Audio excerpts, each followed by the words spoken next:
Welcome to my channel, where we discuss everything and all things politics, economy, and development in Nigeria and around the world. Sheikh Ahmad Gumi, the Kaduna-based Islamic scholar, seemed to be an advocate of the bandits in the sense that recently he has spoken in the media that the military of Nigeria have been very hard on the bandits. That the military had been very hard on the bandits. And in his opinion, he said that the ground and air strikes launched by the army and the air force has killed the wives and children of the bandits, and that these killings had infuriated the bandits, saying that that is why the bandits are on the offensive, or that is why you have more abductions lately. You know, there have been a series of abduction, especially in northeast of Nigeria, and particularly in Kaduna State, Zamfara State, Sokoto State lately. So he was saying that this heightened increase in banditry, in kidnappings and all that is because the bandits' wives and children are being killed by airstrikes and military ground offensive by the Nigerian armed forces. In other words, he felt that the military is too hard on the bandits. Now, he made this assertion while speaking on the Twitter space organized by the Daily Trust newspaper recently. In other words, Gumi appeared to be blaming the military and the other security agencies for being too hard on the bandits. And you soon get to see the reason why he felt it's not right to be too hard on the bandits. Because he wants this outlawed to be pampered, to be treated in his own estimation. We want them to be treated like the Niger Delta militants. Now, this is despite the havoc that these bandits are causing in the country, particularly in Northern Nigeria. And according to Gumi, he said the solution to the insurgency or banditry problem in the country, particularly in the north, is to use a non-kinetic approach. That the kinetic approach that the military prefers, or the government of Nigeria prefers, or that are using right now, that it will not solve the problem. And that gives the impression that that Gumi is more concerned about the suffering or apparent suffering of the bandits through the bombardment of the military than what the bandits have done in this country in terms of how they have killed Nigerian military, killed soldiers. Remember that recently, that was as recent as September last year, about 22 soldiers of the Nigerian army. They were ambushed in Shiroro local government of Niger State. About 22 soldiers, they were ambushed by bandits. Now, when the defense headquarters got the information and sent a military helicopter to go and rescue the wounded soldiers among those that was ambushed, the plane or the helicopter that they sent there was allegedly shot down by these bandits. In the end, almost 30 soldiers were killed in Niger State, in Shiroro local government, in September last year. Now, these are the kind of people that, in the estimation of Gumi, that the military shouldn't be hard on them, that the military should pamper them, the military should treat them like the Niger Delta militants. Now let us look at what Gumi himself, his comparison of Niger Delta militants with the bandits.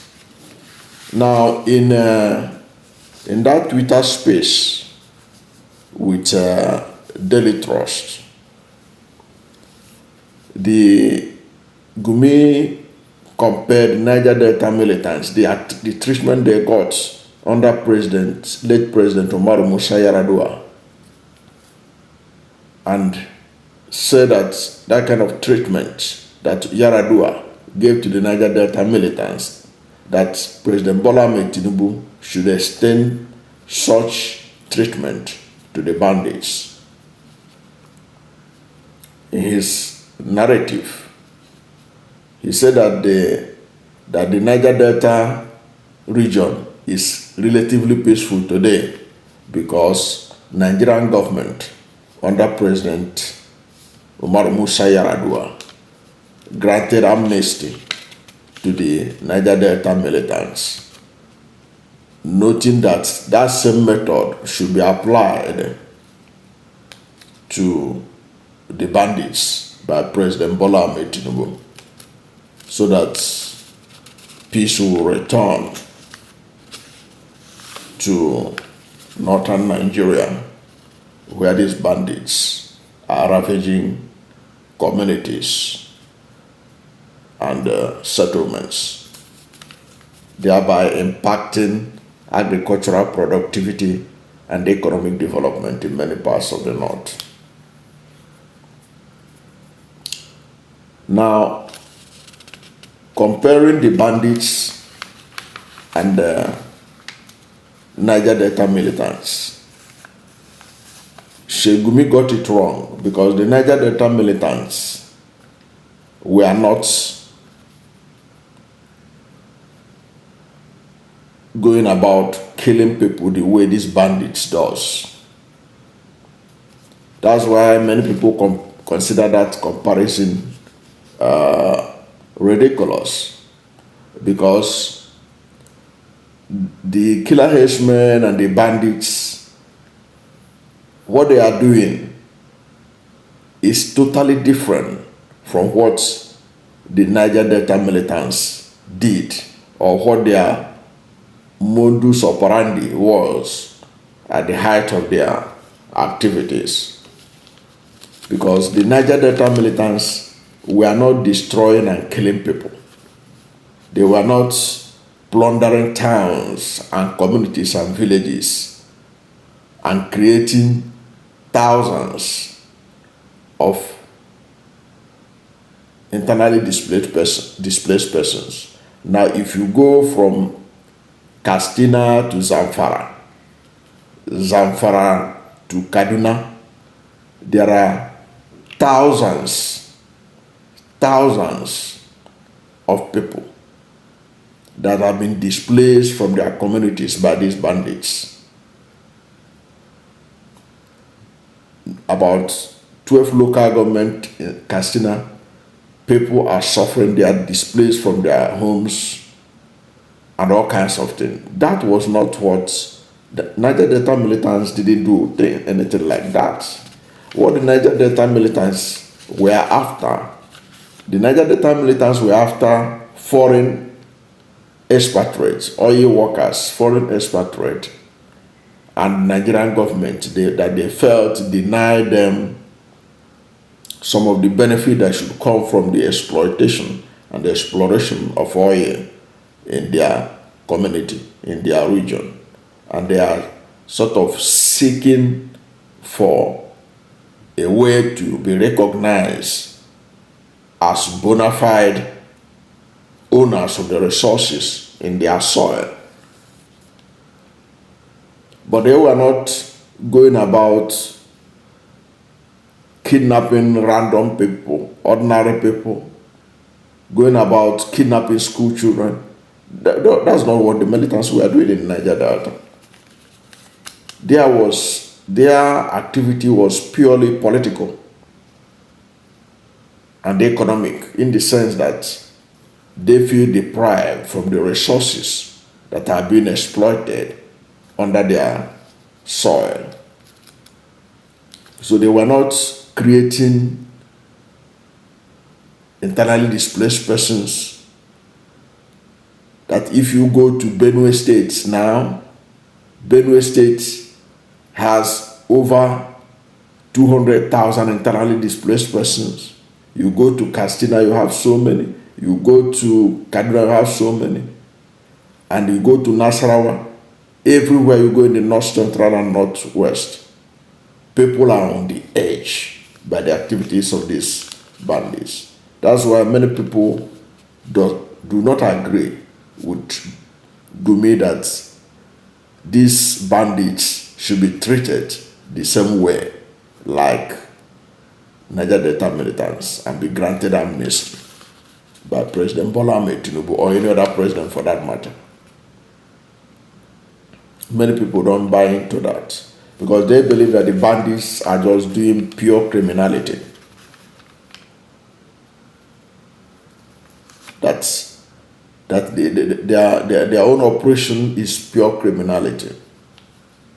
Because you can see how their activities have ravaged farming communities in northern Nigeria. In fact, the scarcity of food in Nigeria today is blamed on these bandits because they have chased away farmers from their farms and their communities.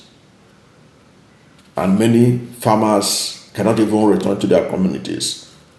From Benue to Kaduna State to Katsina, many have abandoned their farmland. The Niger Delta militants didn't do anything of this nature in carrying out their activities at the time. So it is a different ballgame. So these two people are not the same.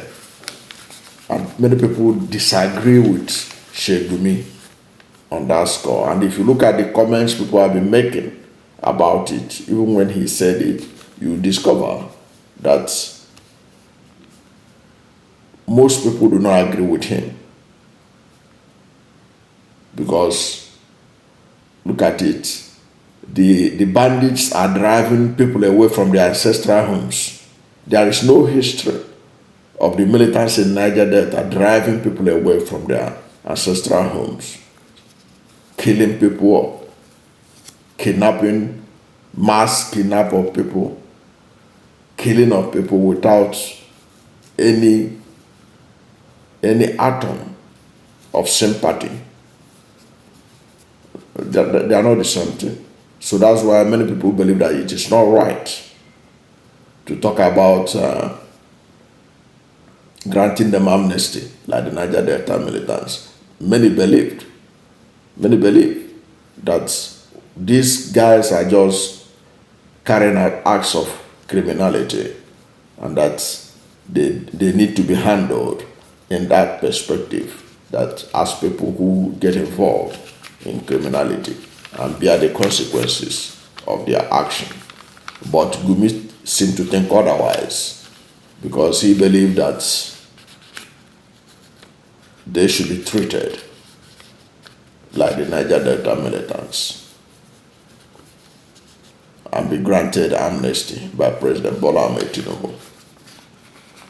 It is doubtful if Tinubu would buy into that kind of argument. Now, another issue that brought Gumi in the limelight was his position on the sponsor of terrorism. Now, recently, federal government of Nigeria, under the leadership of President Bola Ahmed Tinubu, released about 15 names of sponsors of terrorism. Now, shortly after the federal government released the names, and in that Twitter Space program with Daily Trust, Sheikh Gumi insisted that there were no sponsors of terrorism. In other words, he was claiming that the federal government of Nigeria under Bola Ahmed Tinubu lied in saying that it has lists of those who are sponsoring terrorism. At least the government had about 15 names in a list which it made public. Gumi said no. He said the bandits are self-sponsored, that they were sponsoring themselves and not any external sponsorship. He said no Nigerian is sponsoring banditry or terrorism, that these terrorists are sponsoring themselves. In other words, Gumi was saying that he knows more than the federal government of Nigeria that compiled that list. Now, he's also invariably saying that the United Arab Emirates lied when United Arab Emirates in 2021 released the list of 7 Nigerians that they believe are sponsoring terrorism. When that list was made public by United Arab Emirates, in fact, the larger list include other nationalities, but that were allegedly sponsoring terrorism. The list contained about over 30 people, but out of those 30 or thereabout, 7 were Nigerians. And the United Arab Emirates made their names public. At that time, the government of President Muhammad Buhari was expected to act on that list. But perhaps that government did not have the political will to act on it. Maybe President Bola Ahmed Tinubu may also look into that list. But going by what Gumi was saying in the other Twitter space, it means that United Arab Emirates were also not telling the truth, because there were no sponsors of terrorism. That Nigerians were not no sponsors of terrorism, that the terrorists themselves sponsors their program by kidnapping the children, school children. That's what Gumi is arguing, that there are no sponsors of terrorism. This terrorism going on in Nigeria is self-sponsored by the bandits. So by kidnapping children, they raise money for their terrorist activities, which invariably also means that he knows better than the government in the funding of the terrorism, that they rely on kidnapping for funding terrorism, and not that individual people, like some of those that were mentioned, including one journalist, that they were among the sponsors of terrorism, that it doesn't hold water. He was literally countering the government on the issue of terrorism sponsorship. Now, another issue where Sheikh Gumi got it wrong was when he said that Bola Ahmed Tinubu should not act like Buhari, that he should negotiate with the terrorists. And he made reference to the United States of America and Israel, that they negotiate with terrorists. So what is it that can stop the government of Nigeria from negotiating with terrorists. If United States of America can negotiate with the Taliban, and Israel can negotiate with Hamas, so the federal government of Nigeria have no excuse not to negotiate with terrorists. Now this is what he said, and I quote. He said, if we can see Israel and Hamas exchanging prisoners, I don't see why we can't negotiate. If Americans can negotiate with the Taliban, I don't see why we can't. They, foreign governments, can't impose on us their own ideas when behind the door they also negotiate with these terrorists. End of quote. So this is Gumi arguing that America negotiated with the Taliban and Israel negotiated with Hamas, so that the Nigerian government under President Bola Ahmed Tinubu should negotiate with the bandits or the terrorists. But there are some facts that Gumi and those who pursue this line of argument are not getting correctly. First, Gumi and others forgot that America only negotiated with the Taliban in Afghanistan and not in United States soil. So America was fighting with the Taliban in Afghanistan. This is thousands of miles away from their country. So if American government negotiated with a terrorist organization outside the soil of America, it is not the same thing with America negotiating with terrorists, destroying or killing people inside United States of America. America will never negotiate with terrorists who are killing farmers, killing people inside America. America will never negotiate with such organization, and America never negotiated with terrorists inside America. They negotiated with the Taliban because they were fighting Taliban in a foreign land and not inside America.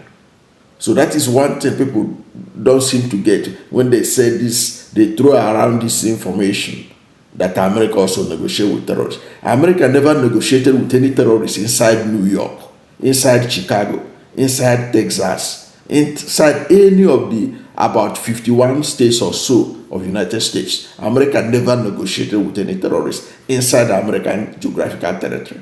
Never. But America negotiated with terrorists in another man's country, in another man's land, in Afghanistan, thousands, hundreds of thousands of miles away from home. The same thing applied to Israel. Israel does not negotiate with terrorists inside Israeli territory.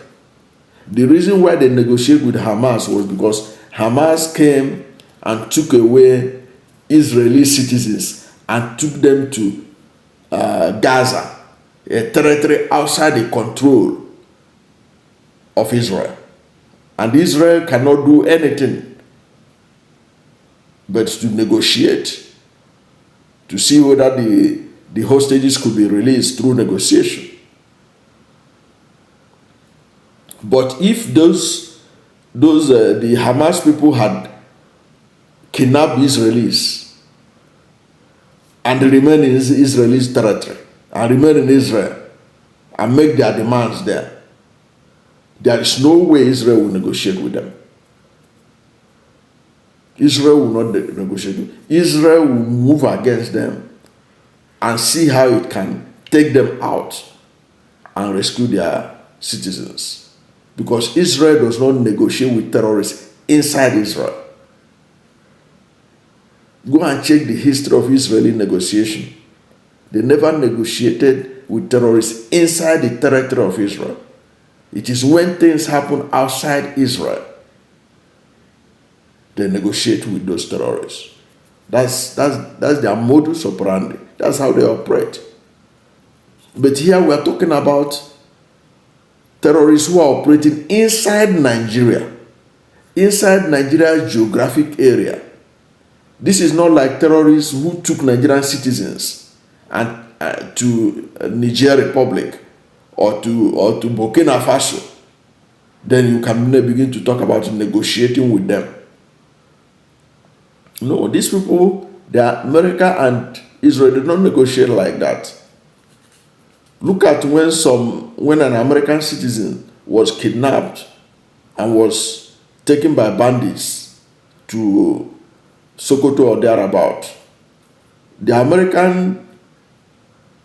Americans came to Nigeria and rescued that single individual. That single one person. Why didn't they try to negotiate with the bandits that took away that American citizen, that kidnapped that American citizen?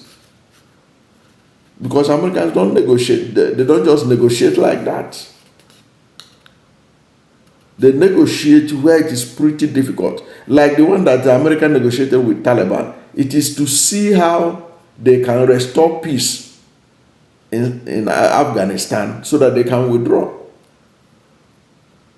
Today, the same Taliban, they are now in charge of Afghanistan. Afghanistan is not American territory.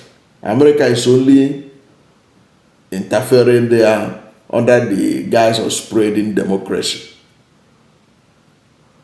Afghanistan has always been a graveyard of international politics. Several Russians were killed there when the Russians also wanted to flex muscle internationally and was interfering in Afghanistan. So when you negotiate at that level, thousands of miles outside your country, that is not really the kind of negotiation that Gumi is calling for. That President Bola Ahmed Tinubu should negotiate with the bandits, because the Americans and the Israelis negotiated with terrorists. It doesn't follow. Israelis and Americans, they don't negotiate with terrorists in their country. But the bandits in Nigeria are operating in Nigeria. So why do you compare two of them together and say that America and Israel negotiate? No, they negotiate under entirely different scenario. Because if Nigeria negotiates with these terrorists, it means that Nigeria has just confirmed what the Financial Times of London said recently in its editorial about Nigeria kidnapping. It said that Nigeria is becoming a failing state.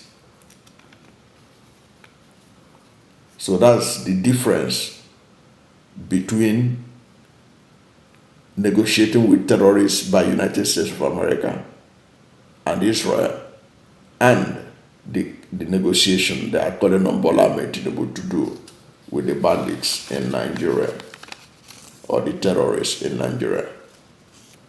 So anytime people talk about it, give them this argument I have just given you.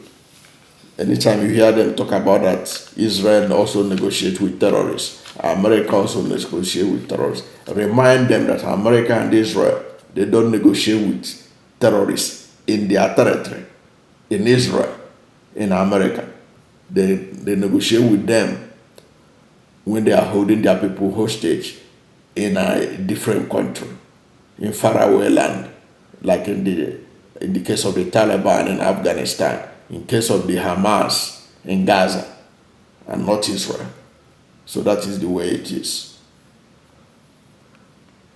Now, that is the situation.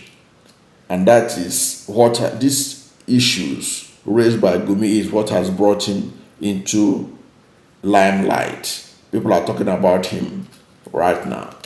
And as I'm recording this right now, I've just seen news alerts that Gumi had been invited by security agents. Well, the security agents have to do their work, and find out whatever they want to find out from him. But the truth of the matter is that those his arguments on that Niger Delta militants, that the bandits should be treated like the Niger Delta militants, and that Tinubu should negotiate with bandits because Israel and United States negotiates with terrorists. I think this video has brought clarity in this matter. Thank you for watching this video, and if you are new to my channel and you have not yet subscribed to my channel, please subscribe to my channel, hit the subscription button, hit the notification bell. When you subscribe to my channel and hit the notification bell, anytime I have a new video, you'll be among the first to know. God bless you. And please don't forget to like this video, because when you like it, Google will rank it high and recommend it for more people. Thank you, and God bless you and yours.